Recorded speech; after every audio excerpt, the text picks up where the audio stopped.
Nagbabalik na naman ang inyong tagapaglingkod ng mga balita at pawang katotohanan lamang. Naging mainit nga usapin sa mundo ng social media. Talaga naman bumaliktad na nga itong si Bersamin na ito. Dahil talaga nga hindi na papakawalan itong si Kuting ng Norte. Dito nga natin makikita na isa-isa na nga nilang inilalaglag ang katiwalian ni Kuting ng Norte na ito sa publiko. At ayaw na nilang sumama at masabit sa mga kabalbalan na ginagawa ni Kuting ng Norte na ito sa bansang Pilipinas. Ngayon nga ay talagang naglalaglagan na nga ang magkakasamang ito at talagang matibay na sa kanila. Well mga kaibigan, maraming netizen ang tila dismayado talaga ngayon administrasyon na ito dahil hindi nga nila ginagampanan ang kanilang tungkulin na sinumpaan nung sila pa ay tumatakbo. Ngunit nung nakaupo na sila, ay talagang inaasikaso na nila ang pangungulimbat ng kaban ng bayan. Well mga kaibigan, kung kayo ba ang tatanungin, ano sa palagay ninyo ang dapat gawin kay Kuting ng Norte na ito? Just comment below sa ating comment section at ating pag-uusapan. Panoorin nga natin ang buong detalye. At kung bago ka pa lamang sa aking channel, huwag kalimutan i-click ang subscribe button at notification bell para lagi kang updated sa ating mga bagong video. At para sa sulit viewers natin dyan, maraming salamat sa walang sawang pagsuporta. Mama ang Malacanang. Hindi dapat sumasagot ang Malacanang dyan eh. Dapat talaga sasagot dyan. Sino? Si Tamba. Si Tamba dapat. Tsaka sino? Si Kilay. Sila dapat ang sasagot. Kasi natapos na yung bicameral committee report na kung saan magpo-proceed na sila doon sa tinatawag natin General Appropriation Bill. Yung General Appropriation Bill, yun ang magiging tulay para magkaroon ng GAA, yung General Appropriation Act na pipirma ni Bobong Marcos. Kaya si Manong Bersamin, tumpak, huwag kayong magsalita dyan sa Malacanang ha. Kung wala kayong kinalaman doon sa tinatawag na fourth chamber na kumumpleto doon sa mga numero doon sa GAB, huwag kayong kikibo. Oy, Bobong Marcos, huwag kang kikibo kung wala kayong kinalaman. Kung wala kayong kinalaman dyan sa pagkukumpleto ng mga nawawalang numero dun sa blanco na pinirmahan ng mga miyembro ng bicameral committee. Ngayon, tama, tumpak.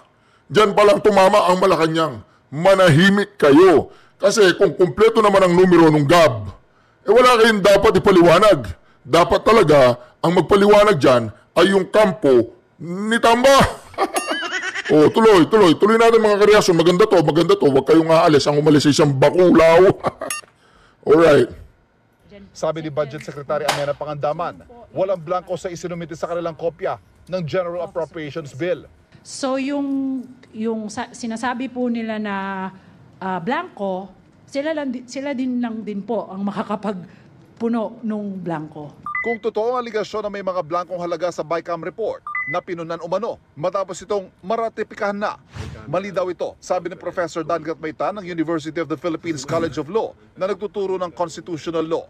Sabi niya, pagkatapos sa ratifikasyon, wala na dapat madagdag o mababawas at dapat parehas ang nilalaman ng BICAM report sa enrolled bill na isinumite sa Pangulo. Pag tapos na yan sa BICAM, tapos na yung insertions, tapos na yung mga appropriations, hindi mo na pwedeng palitan yan eh. Ang pwede lang gawin mga typo, mga form to make it consistent. Pero yung maglagay ng value sa mga blank na appropriation, that cannot be done. Kasi dapat yan nga yung dapat pinagkasunduan na yan ng both houses. Nagsabi na mga pumupuna sa... Naku po! Ano po yun? UP. Nagtuturo po yan ng constitutional law. Oh, hindi hindi siya pro Duterte, hindi siya pro Marcos, hindi siya Pinklawan, hindi natin alam. Pero yun, hindi pwedeng magsinungaling yun kasi professor yun eh. Alam nga naman, sabi niya pwede, ganun tapos nagtuturo siya ng constitutional law.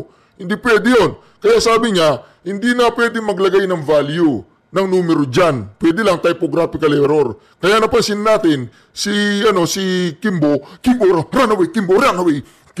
runaway, nawalan ng hangas. O, di ba? Nawalan na po ng angas si Kimbo.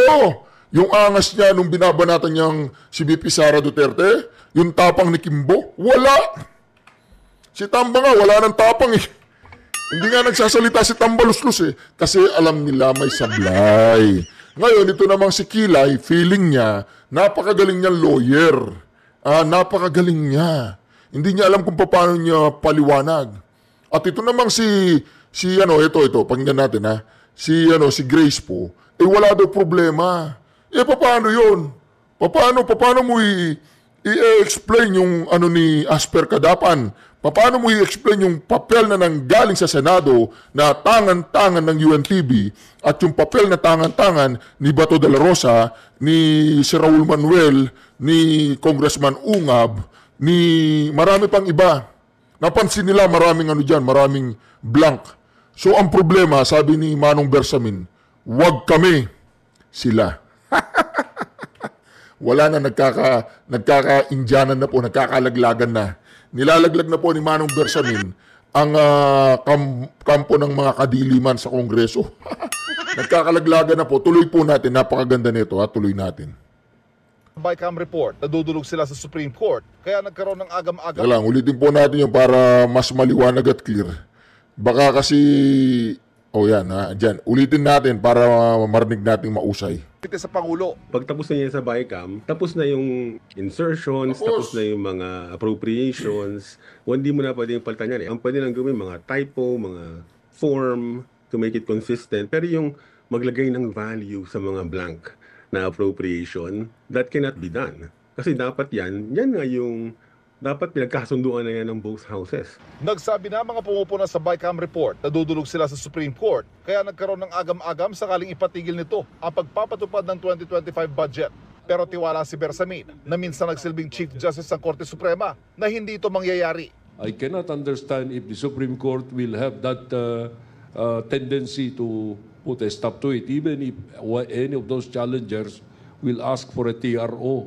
Di ba? Dapat itong si Manong Bersamin, hindi siya nagsasalita na ganyan. Kasi parang ini-influensyan mo na yung Supreme Court kasi dati kang Chief Justice dun, di ba? Sa tingin ko lang, dapat hindi siya nagpapahayag ng ganyan. Magiging hindi patas yan para sinasabi niya, hindi niya kasi dating Chief Justice yan eh. Sayo siya gusto mo, may kaibigan pa siya doon sa loob, di ba? Ngayon, parang ini-influensyan na niya, bawal yan. Tapos yung si maraming dinimanda ng sedition, di ba? Hindi ba dapat bawal yan? Hindi ba sedition yan pagdating sa... Hindi ba yun? Hindi. Tanong lang yun. Hindi ba? Kasi parang ini-influensyan mo na, di ba? Pag ini-influensyan mo ng ganyan, ano ba yan? Ang tawag dyan yung sinabi ng Pangulong Duterte yun eh. Yung parang inuudyukan mo, ganun. Huwag ganyan, Manong Bersamin, manahimik ka na, di ba? Hindi ko naman sinabing manahimik ka na dahil matanda ka na. Huwag naman bias na ganyan, galing ka Supreme Court, tapos magsasabi ka na, ganun, hindi patas yan, Manong Bersamin. Sa pananaw ko lang. Because the government must function, must be run. Now, sasabihin nila, fall back on the... Tema na hindi ito mangyayari. I cannot understand if the Supreme Court will have that tendency to put a stop to it, even if any of those challengers will ask for a TRO. Because the government must function, must be run. Now, sasabihin nila, fall back on the reenacted budget. But the reenacted budget can come only when there is a finding that it has been vetoed or the Supreme Court has nullified the present budget. But that is yet to be in the end of the year or maybe when this resolution of these challenges will have been delivered. O di ba? Hindi na naman ako agree dun. Sabi niya, dapat daw ang gobyerno ay nagraran. Hindi pwedeng i-TRO. Hindi pwedeng i-TRO ang nangyayaring budgetary issue. From the get-go, Manong Bersamin, mali na. From the get-go, corrupt na nga yung budget mali na nga corrupted na Ibig mo sabihin, kahit alam mong mali, tutuloy-tuloy mo pa yan? Ha? Hindi mo ititigil yan? Para maiwas to? Ibig mo sasabihin mo, sige, dire-diretso mo na yan. Okay lang yan. Mali nga may problema nga. May problema. Sasabihin mo, okay lang yan, dire-diretso mo na. Matututas tayo niyan. Di ba? Hindi solusyon sa problema yung hindi mo ipapatigil ang isang problema, magtutuloy-tuloy yan. Ang kalalabasan niyan, distraction. Kasi pinabayaan natin. O hinto natin, wala naman mangyayari sa atin eh. Ihinto natin yan, hindi natin ihinto yan. Magnanakaw pa rin ng mga yan. Di ba? Ngayon, ihinto natin, ayusin. Sabi mo, gumigewang yung manubela. Gumigewang yung manubela ng kotse, ganun. Sasabihin mo, okay na yan, sige na, huwag mong ihinto. Magtatagal lang tayo. O na-aksidente tayo ngayon. Hindi tama yun. Hindi tama yung prinsipyo ni Bersamin na ganun. Ang kailangan itama ay itama. O, di ba? Pay the consequences. Nagkamali tayo, tao lang, nagkamali sila. Akala nila magagago nila si Ungab. Hindi nila nagago si Ungab ngayon. Alam nga naman magtutuloy-tuloy tayo sa mali, Manong Bersamin. Ganun ba na pag-aralan mo sa sa pagiging Chief Justice? Na kahit mali na, dire-diretso mo pa rin yan? Para lamang hindi tumigil yung operation. Yung isang makina mo sa pabrika may problema. Natatanggal yung tornilyo. Sasabihin mo, madidelay yung production natin ng mga sardinas, tuloy-tuloy mo na yan. Biglang nagkaroon ng aksidente, sumabugo. Ano mangyayari dun? Hinto mo yung operasyon, ayusin, higpitan yung mga tornilyo, palitan yung mga pyesa, at paandar na naman, goods na goods, di yung mga nasayang na oras na panahon, kasalanan natin yun. Di ba, merong mga pasariling interes ang nagkasala doon. O lahat tayo damay. Di ba, mali po yun. Hindi tayo dapat mag-agree doon sa sinabi ni Manong Bersamin. Para mas malinaw, pakinggan ninyo, hindi ako agree dito sa sinabi niya eh. Supreme Court, justice ka pa naman. Kahit mali na, nasimulan ng mali.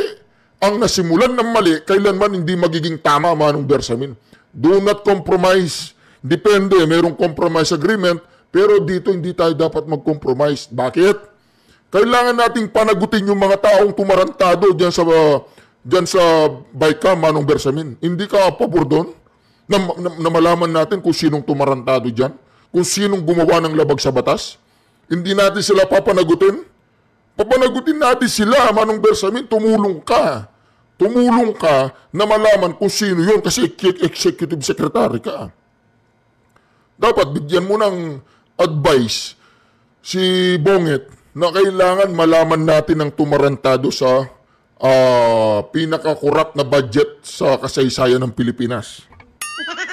Di ba? Agree po ba kayo mga ka-reaction na dapat papanagutin yung mga taong involved, yung mga magician na gumawa ng katarantaduan dyan sa BICAM na nagkaroon ng numero yun dun sa General Appropriation Bill? Na doon sa pinagkasunduhan sa BICAM ay puro mga blanco. Walang nakasulat doon. Kaya naman kabadong-kabado si Kimball At nananahimik lahat ng mga bicameral members. Si Gonzales tahimik, lahat sila tahimik. Si Tambalos, di ba ang tatapang ng mga yan? Di ba ang tatapang ng mga yan? Di ba? Si Akop, di ba? Miyembro yan, nakita ko yan. Si JJ Suarez, di ba miyembro yan? Wala, hindi sila nagsasalita. Diba? Si Kimbo nga, takbo ng takbo 3 beses. Hindi mahuli-huli ng mga reporter. Ngayon, mga ka-reaction, ano ba kayo dito? Sang-ayon ba kayo sa sinabi ni Bersamin dito? Napabayaan na lang, kasi dapat mag-run yung gobyerno. Nagra-run yung gobyerno sa maling direksyon. Hindi mo ba ititigil yan? Bumabangga ka na nga eh. Nagkagewang-gewang na ang gobyerno natin dahil sa mga tarantadong na tumatarantado sa ating lipunan sa ating pera ng bayan Dire-diretso pa rin yan, hindi natin itatama. Titigil natin yan at papanagutin natin lahat ng mga tumarantado dyan sa BICAM. Ititigil natin yan at pananagutin natin sila dahil makukulong sila. Hindi pwede yan. Mananagot sila sa batas kung kinakailangan. At yung mga miyembro ng Supreme Court, mga judges o justices sa Supreme Court, dapat ang payo ko sa inyo, huwag kayong makikinig sa mga ganong salasalita, katulad ni Manong Bersamin. Yun lang ang payo ko, kung siya marunong siyang magbigay ng punto de vista niya, na saka siya, hindi, huwag mong i-influensya ng Supreme Court. Huwag kang mag-i-influensya sa Supreme Court. Pakinggan po ninyo ng 2025 budget. Pero tiwala si Bersamin na minsan nagsilbing Chief Justice ng Korte Suprema na hindi ito mangyayari. I cannot understand if the Supreme Court will have that tendency to put a stop to it, even if any of those challengers will ask for a TRO. Because the government must function, must be run. Oo. Now, sasabihin nila, fall back on the reenacted budget. But the reenacted budget can come only when there is a finding that it has been vetoed or the government, the Supreme Court has nullified the present budget. Kaya nga pumunta doon si Ungab eh. Kaya nga pumunta doon si Ungab. Hihingi siya ng kapagpaliwanagan. Ang karampatang gamot sa sakit ng bayan kung tayo ay naniniwala pa rin sa kataas-taasang hukom sa Supreme Court na siya na lang ang ating pag-asa. Dahil yung Senado, yung Kongreso, Supreme Court na lang ang ating pag-asa na masasabihan ng ating sama ng loob, ng ating iniinda, ng ating problema. Saan pa tayo pupunta mga kareaksyon? Saan pa tayo pupunta? Kung yung mismong dating former Chief Justice ay nagbibigay ng payo, nagbibigay ng kanyang punto de vista sa mga justices diyan sa Supreme Court, saan pa tayo pupunta niyan? Diba? At kung naalala nila, yung expose ni SAS patungkol dan sa heavy luggage na di umano ay na-impluensya ni Tamba ang mga justices ng Supreme Court na pumabor doon sa gustong paboran ni Tamba, doon sa Okada. Kung totoo man yun, pwede palang ma-impluensya ng Supreme Court. Kaya nawawalan na minsan ng gana ang mga tao at nawawalan na ng pag-asa sa mga ganitong issue. Di ba mga kareaksyon? At ngayon, itong si Bersamin, nagsasalita po siya.